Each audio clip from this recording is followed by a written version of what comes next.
What's up, good people of the world? It's the Big Heavy coming back to you with another book that changed my life. Today I want to share with you Can't Hurt Me by David Goggins. And this book, the geniuses out on the internet somewhere predict will take you about 6 hours to read. It's one of probably a dozen or so books in my life that I started reading and literally couldn't put down. I can't remember if it took me 2 nights to read or one night, but I do remember a few nights being up till 3 in the morning, because I couldn't put the thing down after starting it. And generally I find 2 camps with this book. So there's one camp of people that have heard of David Goggins, maybe they follow his Instagram feed, they've heard about him on one of the various podcasts he's been on and kind of know his story, and then eventually get around to reading Can't Hurt Me. The other camp, of which I was a member, was people that had never heard of Goggins before. Someone at work recommended the book to me, and they gave kind of an interesting recommendation and didn't really get at the core of the book. They kind of mentioned Goggins' life story, and to say it's one that's been filled with challenges would be the understatement of the year. So I'll leave it at that because I don't want to give you too many spoilers. So, I approached it as, hey, it's this book about this interesting dude that kind of had some crazy things happen to him in his life. But what's more than that, and the reason this book was so impactful for me, is it's more about the human experience, for lack of a better phrase. I don't know if Goggins approached it with this intent or it just kind of happened, but it's the story of a man who had a lot of challenges along the way, and then turn those challenges into an exploration of human potential. So I'm probably not giving you much of a spoiler since he gets into this in the first 20 or so pages of the book, but essentially the core of his philosophy, for lack of a better phrase, is that we as human beings are capable of a lot more than we think we are. And he gives a lot of examples of that through his book. He lived a pretty challenging life and overcame things that I don't think I would have the intestinal fortitude to make it through, and came out a better person on the other side. And that ultimately got me thinking, and I think the goal of his book, and at least the way he articulates it early on in the book, is by showing that somebody that faced so much adversity and faced so many challenges and ultimately was kind of just a regular human and overcame them, someone in better circumstances could do that as well. And where this book changed my life is, after reading it, I was interested and engaged by that philosophy and that idea that we're capable of all these things that we didn't imagine. I signed up for a 50K off-road trail race, and that may or may not mean anything to you. It's about 30 plus miles. To that point, I'd never run more than a half marathon in my life, which is 13 miles. So that was a pretty big mental leap, and I actually did it after reading the book, and I think he, in so many words at various points in the book, says, do something that that's a complete and utter, sort of gigantic challenge for yourself that feels like something that you're not actually going to be able to overcome.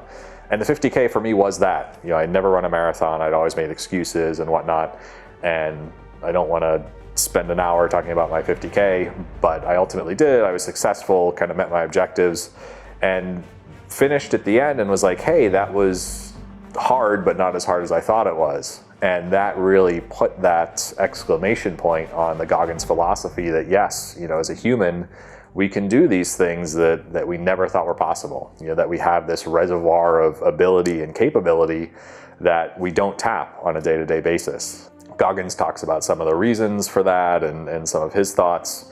For me, I think we're not necessarily taught or told routinely that you can and should push your limits, and that there's just this personal joy in smashing through a barrier that you thought existed and finding out that on the other side of that, there's even more headroom to grow.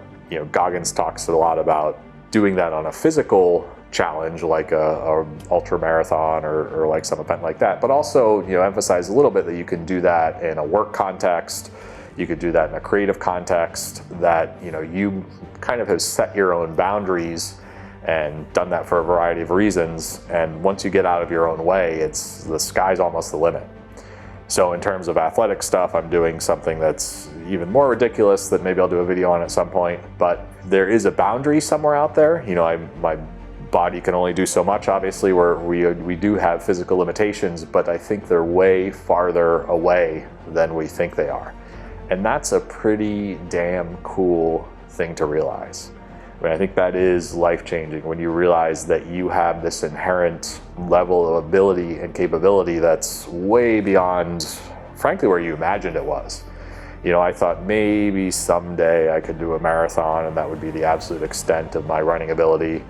20 years ago, before I started running, I literally couldn't run a mile, and I thought, you know, I was just genetically predisposed to not be a runner and could never run on something as magical as a 5K. And you know, now I have 10x that, so that's not some special magical, you know, genetic feature of me. I'm a big dumb animal and could lose 20 pounds and am old and slow and all that stuff. But once you realize that your actual true limitations are way beyond where you think, you open up a whole world of possibilities. And you know, whether you do that through sport, whether you do that through a creative endeavor, just having that knowledge is pretty amazing and quite literally life-changing. You know, it was life-changing for me. I'd highly recommend picking up the book. I think if you haven't experienced Goggins and social media or anything, I frankly wouldn't go and look. I would just grab that book, read it. I think you'll have a new appreciation for the man, versus if you go on social media, some of his stuff might feel a little off-putting without that context of his journey from, you know, being an overweight a cockroach exterminator to now being, you know, frankly a specimen of human performance. So, life-changing book. Pick it up. Links downstairs, and you know, hopefully read that thing and go do something awesome that just smashes through whatever capabilities you thought you already had.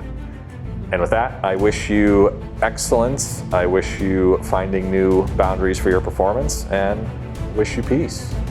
We'll see you.